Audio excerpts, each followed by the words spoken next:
Hello folks, it is time for one of our special videos where we look at your custom Space Marine chapters.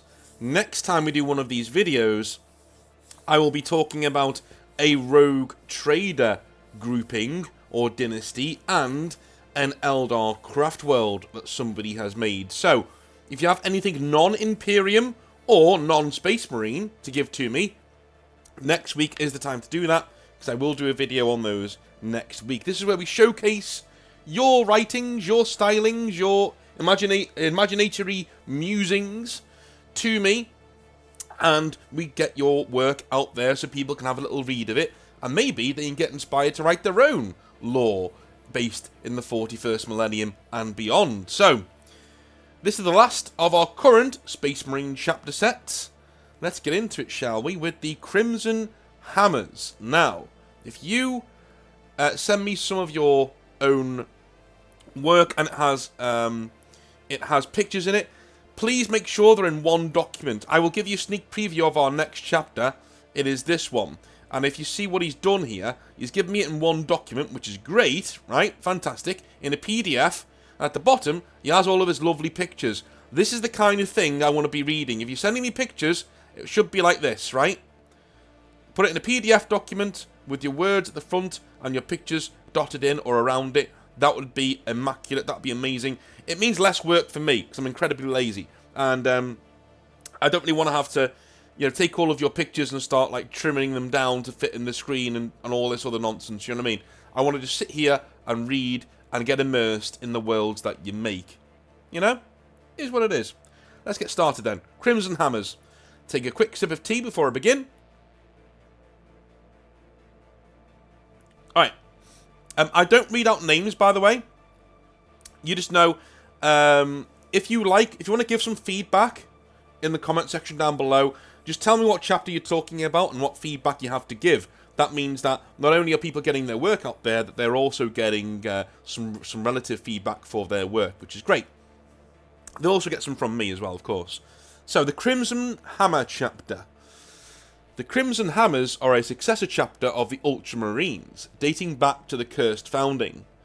Based on the hive world of Idrisa, their insane heroism and demand for duels leads to excessive losses on their part, due to honour bouts and sanguis extremis training regimes, befitting their combat styles. For those of you who don't know, sanguis extremis is basically to the death. So it's when a duel goes to the death. So this Crimson Hammer chapter essentially fight themselves a lot of the time.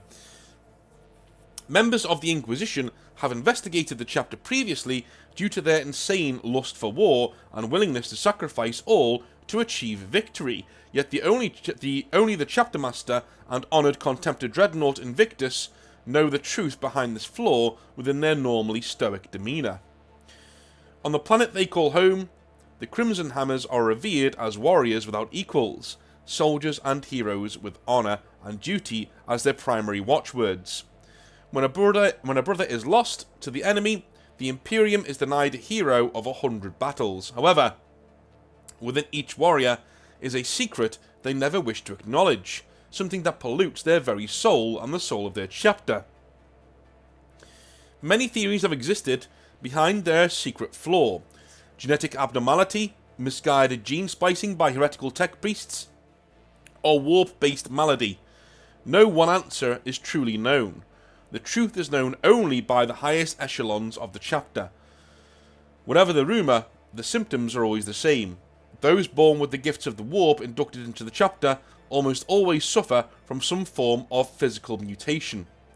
Librarius members never show their faces except to each other, for their bodies are twisted by the warp's caress. They remain loyal, but malformed parodies of their gene kin.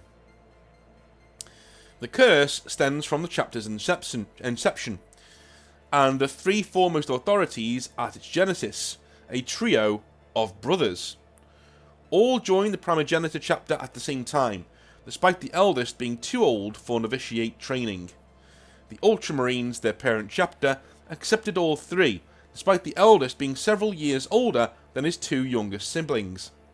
All managed to pass the trials of initiation and were indentured as neophytes. The eldest, Marcus, showed great promise as a warrior and leader of men.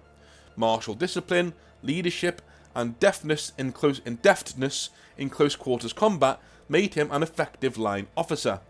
However, he was quick to anger, and as such, lacked the control needed to excel further than the rank of squad leader.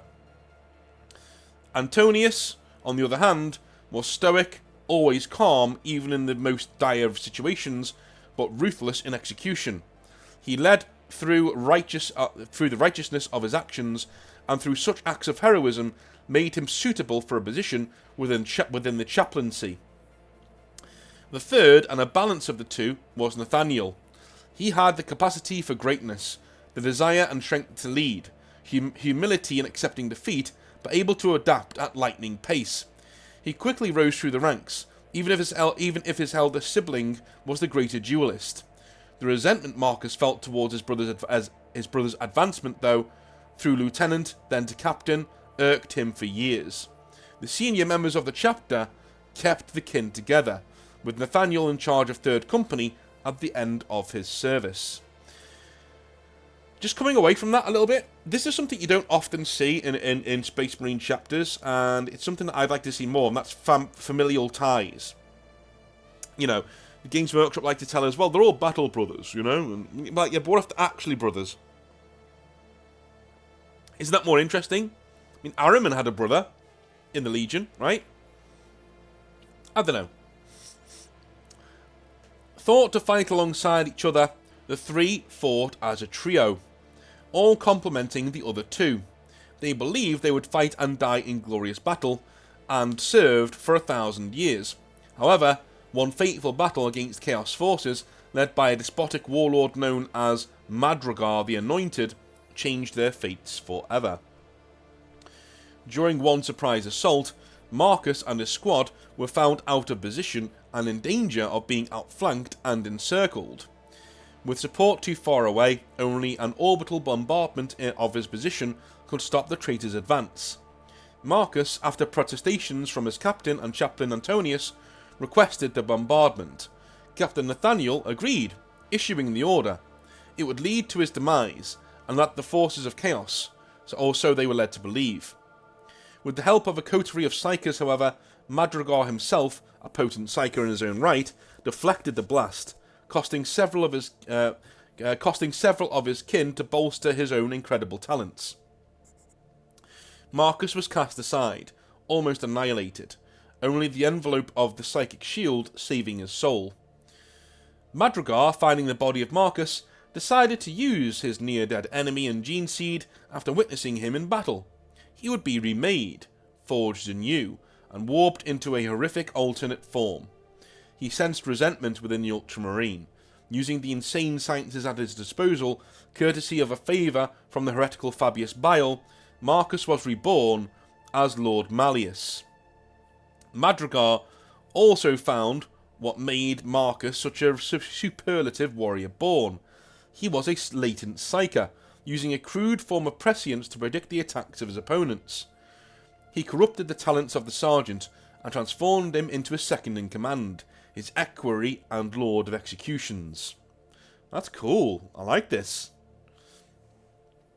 With psychic powers now enhanced, and access to a myriad of dark powers at his disposal, Malleus, with no memory of his past life, built himself and the forces of Madrigar into a fighting force strong enough to conquer a sector outright. He knew the battle doctrines of the Ultramarines, knew their weaknesses, their adherence to the Codex Astartes, and used the knowledge to his advantage. World by world fell, as Antonius and Nathaniel moved on with their chapter, unaware that their brother still lived. Nathaniel and Antonius continued in the service of the Ultramarines for another 200 years, until Madrigar's forces began to threaten the core worlds of Ultramar.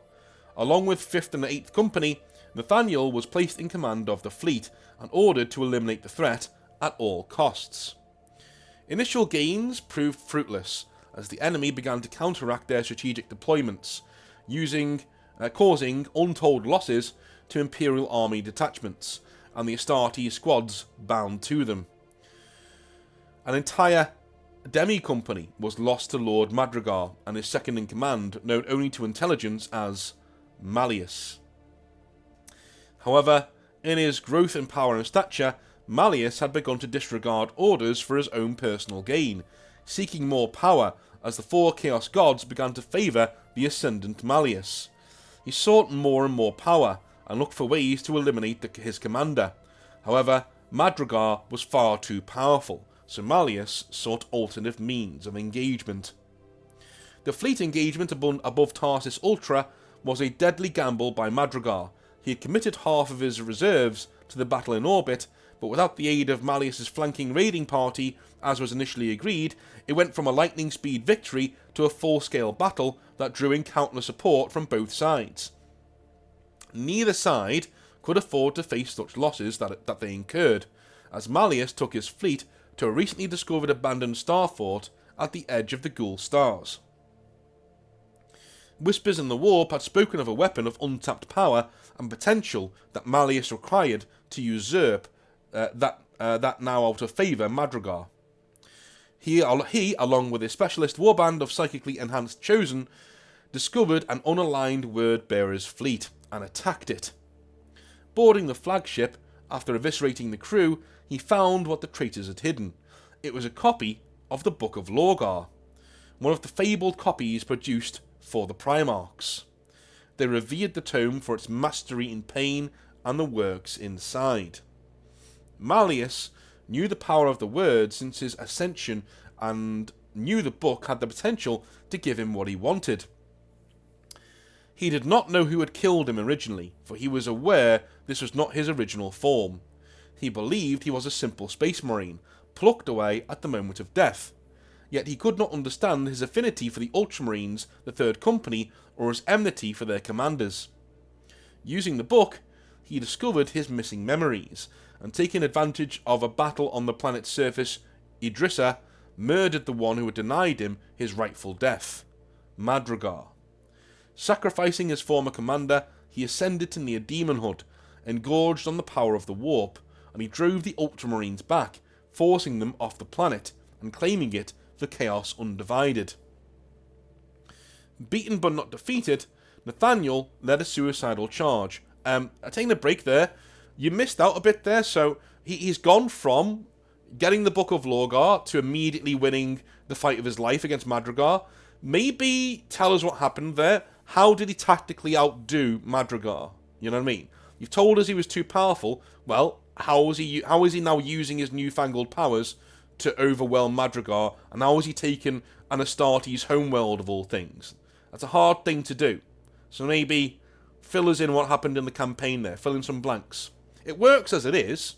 I just want more, which is a good sign. It's a good sign. Beaten but not defeated, Nathaniel led a suicidal charge, driving the enemy back to form a beachhead. He led half of his remaining Third Company, backed by members of First Company Terminators, armed with a Thunderhammer and Storm Shield. He was the hammer, while Antonius was the anvil. His assault forces would arrive by jump pack, but weather disturbances formed by Malleus's machinations in the warp delayed their landing.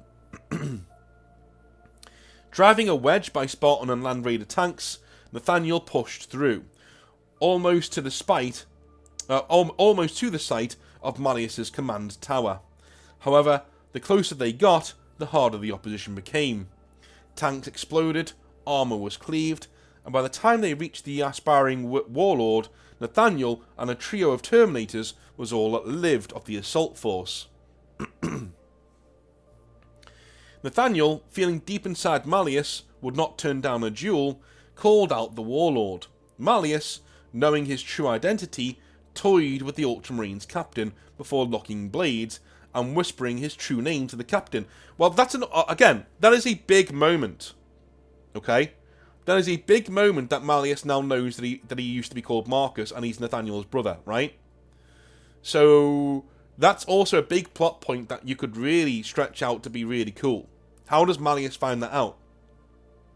It's not in the Book of Lorgar, can't be. So how does he find it out? Maybe it is in the book. Maybe it is in the Book of Lorgar. Maybe it's like, Lorgar's prescience, seeing this is going to happen later on, and that's why the fleet was left there. It was all left there for Marcus to find. That'd be pretty cool. You know, there are ways to make this, turn this from good lore, which it is, to, you know, ascendant lore, which is really, really good, worthy of Black Library, worthy of being in a codex lore, right? We're nearly there. You just need one or two little changes here and there, and additions here and there, and you've got yourself an amazing set of lore here. The sudden realization, along with familiar footwork and skills with the blade, brought the horrifying truth to bear. His brother was alive, and truly lost. He would have to kill his older brother. Knowing it was either him or Marcus/Malleus, Nathaniel tried in vain to get the upper hand. His blade was shattered, his rib shield cracked, and primary heart damaged. He was bodily thrown to the floor, and his remaining First Company support were hacked apart. Malleus, drunk on hubris, began to surge in power as he lined up the killing blow. However, a shadow appeared above him. Antonius hit the warlord with all his might, striking across the back of his gorget and power pack with his incredible war axe, his personal weapon before his chaplaincy promotion. The blade struck home, seriously wounding the Chaos leader. His timely arrival, along with his assault cadre, held back the majority of the enemy forces surrounding the downed captain. Malleus was caught off guard, but he soon recovered, letting his hatred and venom feed his blows. The chaplain, zeal and hate flying with each strike, was still no match for the warlord. But before the finishing blow, the chaplain, one arm cleaved at the elbow, punched with all his might into the fractured chest plate of his enemy, ripping apart the armour and exposing the corrupted flesh beneath. Enraged, Malleus eviscerated the chaplain, entrails flying, blood gurgling from sheared neck seal. The chaplain was held aloft, as Malleus lifted him higher as a sacrifice to the gods of chaos. Nathaniel, senses returning, watched this in abject horror as he lay bleeding out.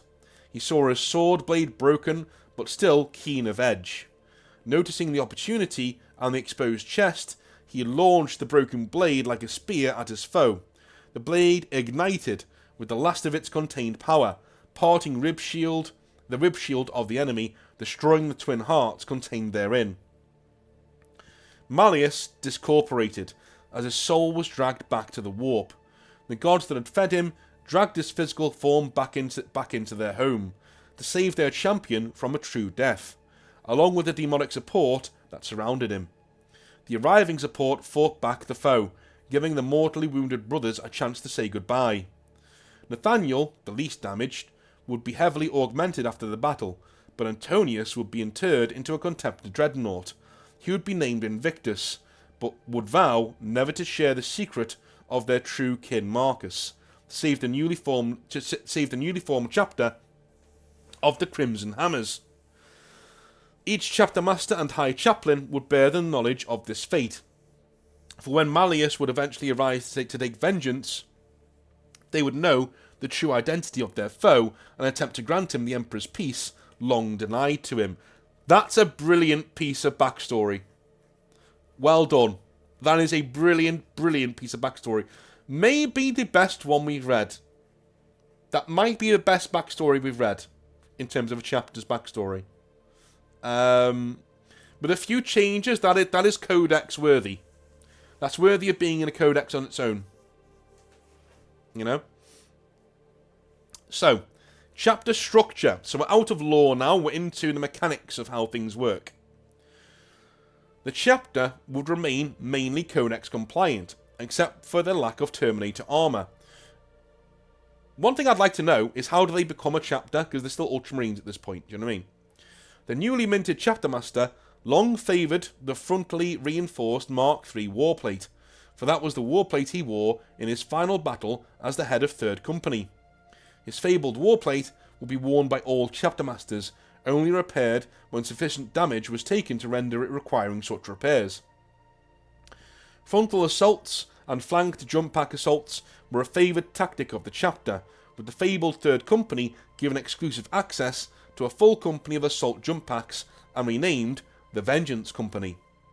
Their company captain would be honoured with the moniker Master of Executions, while the head of the chaplaincy would be given the name Lord of Vengeance. The first company, given their near-complete sacrifice on Octavius, were granted the name Octavius Company. Okay. In the most dire of circumstances, the dreadnought Invictus would be called to battle, and would lead the first company to war. The chapter master would lead third company when deemed necessary, in the relic Mark III warplate, adorned with the jump pack worn by the former chaplain Antonius. On wings of flame, he would cry out the name of the fallen chaplain as a battle cry, for Antonius and to the hammer we cast at thee. That's cool. I like it. That is cool. Colours and heraldry. Their armour was a steel grey, except for their chest guard and arms. That remained the cobalt blue of the Ultramarines, with red trim on the original third company. Their right knee pad would bear the colour of the company, following the traditional colour heraldry associated with the Primogenitor chapter. Their left knee remained a blood red, as the surviving few of the Battle of Malleus knelt in the honour of the fallen chaplain.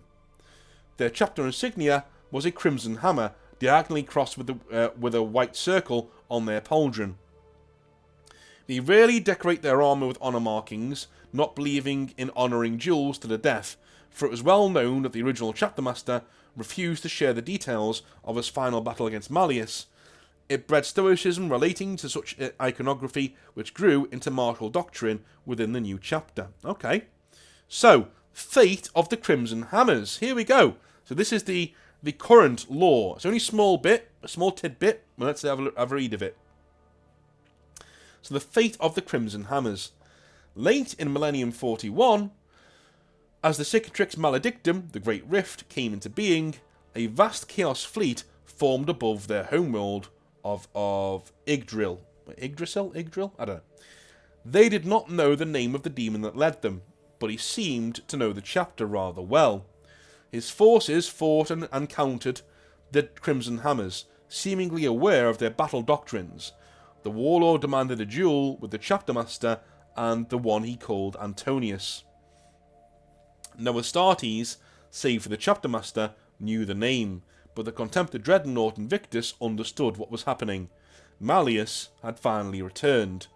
Urging the chapter master to recall all battle brothers from the myriad wars they supported across the sector, the warlord Malleus led a massive assault of the fortress monastery. The main gate lasted 5 days of brutal assault. Void shields broken, defense batteries rendered to slag by orbital fire, and brutal hand-to-hand fighting then followed. The Crimson Hammers were limited in number. The enemy seemed legion. Once again, the duel demand was denied. The chapter master had been slain, his armour shattered at the hands of a greater demon of Khorne. Malleus seemed in riotous uproar at the death, casting the demon to the warp with a flick of his immense lightning claw. Invictus, leading the final defence, seemed resolute and unstoppable. The immense warlord Malleus, 3 times the size of his former form, pulsed with warp power. That was until a flicker of fire engulfed his forces. A ring of fire isolated the 2 combatants, and a single warrior, marked in Mark III plate, blackened and bleached from time elsewhere, holding an immense spear and a blackened blade at the end of a fiery pole, stood alongside the now heavily damaged contempted dreadnought of Invictus. Those who survived to tell the tale, to witness the battle, and spread the story once the world had been reinforced by the Primaris of the Indomitus Crusade, uttered in hushed tones that the ghostly warrior in falmed strewn armour, don't know what that means, falmed strewn armour? Flamed, you mean? Yeah. That the ghostly warrior in flamed strewn armour roared the name Marcus before honoured Invictus and the Avatar in flames launched at the enemy Malleus. It is rumoured that this Avatar was the ghost of the first chapter master, coming to the defence of his former brother. It is not known for sure, but Invictus did live to survive the duel, but would not fight in recent times, his coffin interred deep within the fortress monastery, rebuilt after its reinforcement. He awaits a final encounter with the enemy warlord, whenever it may be. The avatar of Chapter Master Nathaniel has never been seen again. That is a really cool... I love it. I love it. Mate, I love it. It's great. Fantastic. The only advice I've got is the advice I've already given. So, well done to you. I really enjoyed reading that. That was awesome. That was brilliant. So that was the Crimson Hammers. Let's get to our second chapter of the day, shall we? Alrighty. Let me stick this on there. There we go. Gonna have a quick sip of tea.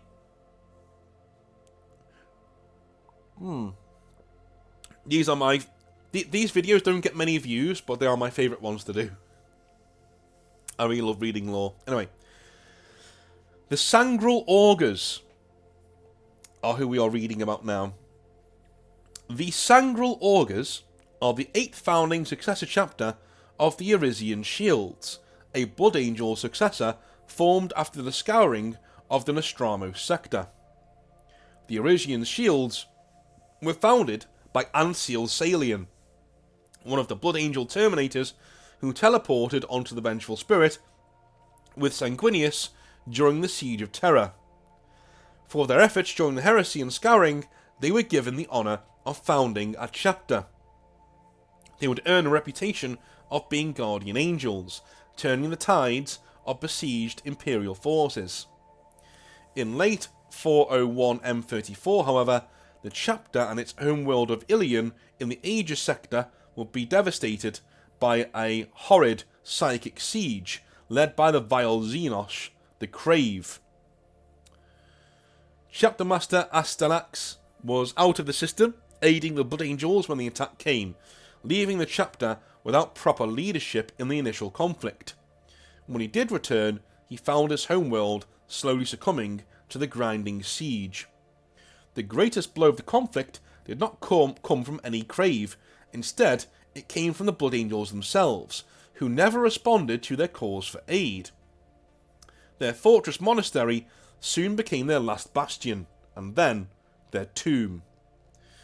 The only survivors were the chapter's High Chaplain Senia and Chief Apothecary Lyrus, who under Astanax's orders would leave with the few remaining neophytes before escape became impossible. They would take with them their gene seed stock and sacred relics of the Arisian Shields.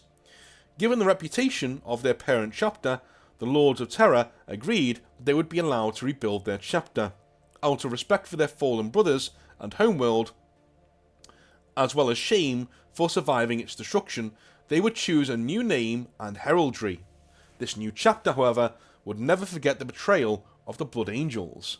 They would only see themselves as loyal to Sanguinius and his memory, not Baal or their parent legion. Okay.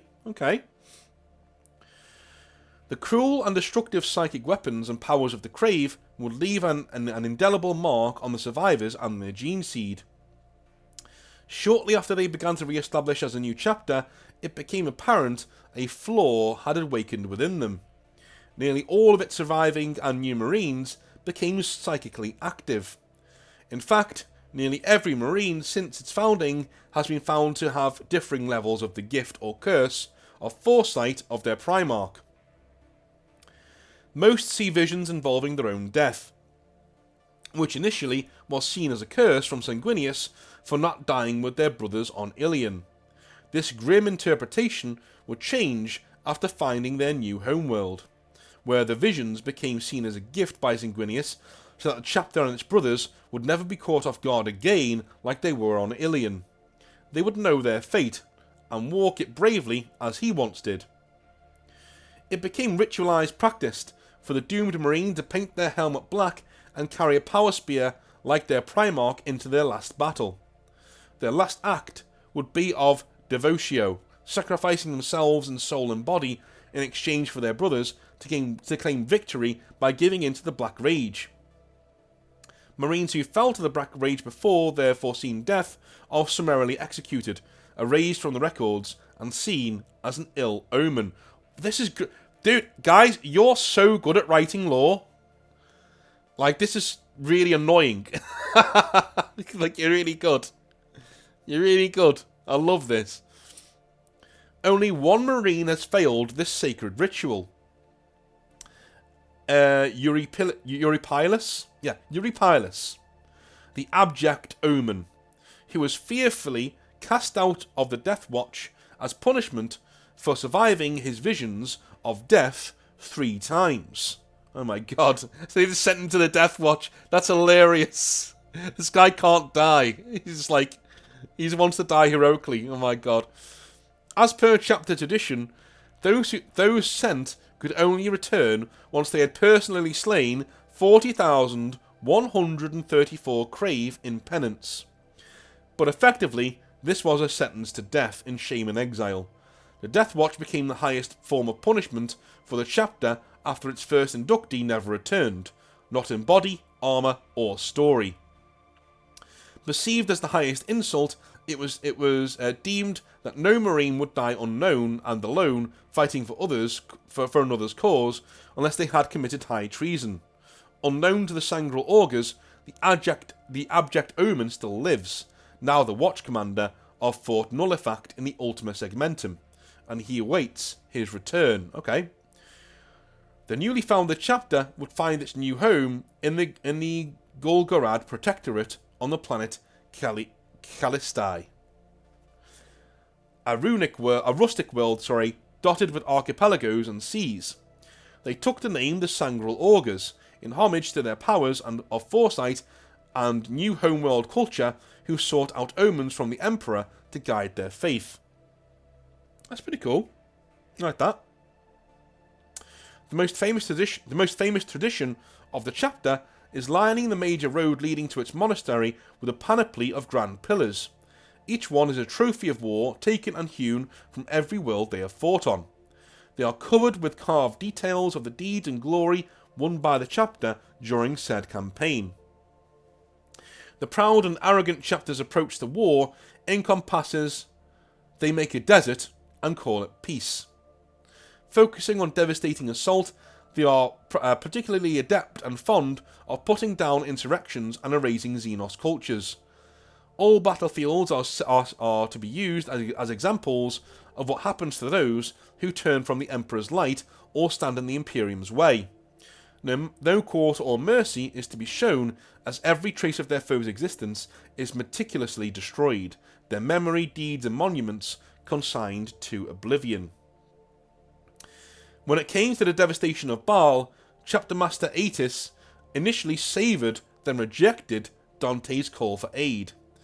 However, they begrudgingly concluded that if Baal did fall to the Tyranids, so would Sanguinius's body and his relics. He decided to send a demi-company of 50 Marines, who did not foresee their death to the Tyranids, led by Lord Horatius, with secret orders to spirit Sanguinius and his relics away should Baal's fate be sealed. Lieutenant Horatius acted sourly throughout his early time on Baal, happily committing acts of amused defiance to rile up his brother Blood Angels and its loyal successor chapters. Over the course of the bloody engagement, however, he annoyingly came to respect and be respected in turn by the Blood Angels. All 49 of his brothers died despite their visions, greatly shaking his faith in the chapter's belief that they were inevitable and unchangeable. He also foresaw his own death, but heretically defied his fate to grasp destiny and live as the sole survivor of this demi-company. After the battle, Dante personally gave the lieutenant an intricately carved column of stone hewn by Sanguinius after his first battle with his legion, the pacification of Tegar Pentaurus. Dante hoped this gift and the new reinforcements of Primoris Marines would rebuild the bonds lost between the two chapters. Out of respect, Horatius painted his helm and right arm red, mixed Baal sand at the foot of Sanguinius' sarcophagus into the paint. He would forever honour the Blood Angels, Dante, and those brothers of the blood who had perished. While he returned with the relic from the Primarch himself, the mood was tense. All his brothers had died, he had befriended the Blood Angels, and worst of all, willfully defied his own visions of death. Spared from execution, Master Aetius instead proclaimed Horatius would be stripped of his name and made to serve in the Death Watch. Taking the name Atropos, with newfound powers of foresight and prophecy, he left to join the Death Watch at Fort Nullifact. Alright, cool. Awesome. Awesome stuff. Adding to the unease of the Primoris arrival with Horatius, there were rumours that one of the new Primoris chapters, who came to aid Baal, had taken the name the Arisian Shields. Fierce debate continues over if they should reach out to their new brothers and teach them their legacy, or whether to hunt down and wipe them out as an affront to their fallen kin. Okay, that is where the overall lore ends. So the Arisian Shields are back in Primoris form and are wondering whether to, annihilate this other chapter, who are a bit rogue in their dealings. Okay, cool. I love the 2 moons of Baal around the blood thing there. That's amazing. That's really cool. I love that. That's absolutely brilliant. Really nice colours as well. So the Sangral Orgas look really. That's a really strange colour for a marine. Almost like a bright cream colour. Wow. That is an interesting colour scheme. I like it though. I like it. So we have the original chapter here, and the successor chapter here. I really like the original one. I'm sorry, but I do. I just think it looks brilliant. I think it looks great. I love it. So the world of Callistae, lovely. Okay, right, I like it. They make a desert and call it peace in action. Yep, love it. Excellent. And the devastation of Baal. Mate, brilliant lore. Absolutely brilliant. Loved every single second of it. And yeah, I can tell you've got a bright future writing ahead of you if you carry on in that vein. Both chapters today were absolutely sensational. If you want to send in chapters, please make sure you do so to hobbynightmares@gmail.com for our next video of this type. The next video about people's lore and your lore that you've written will be next week, where we're covering some Xenos factions and we're covering some Imperial Guard and rogue trader dynasties, all weird, wonderful parts of the lore that you want to write. Send it in to me. I'll read that next week. Have a wonderful rest of your day. I love you a long time, and I'll speak to you tomorrow for some more Hobby Nightmares. I'll see you then. Have a good one, guys. Bye now.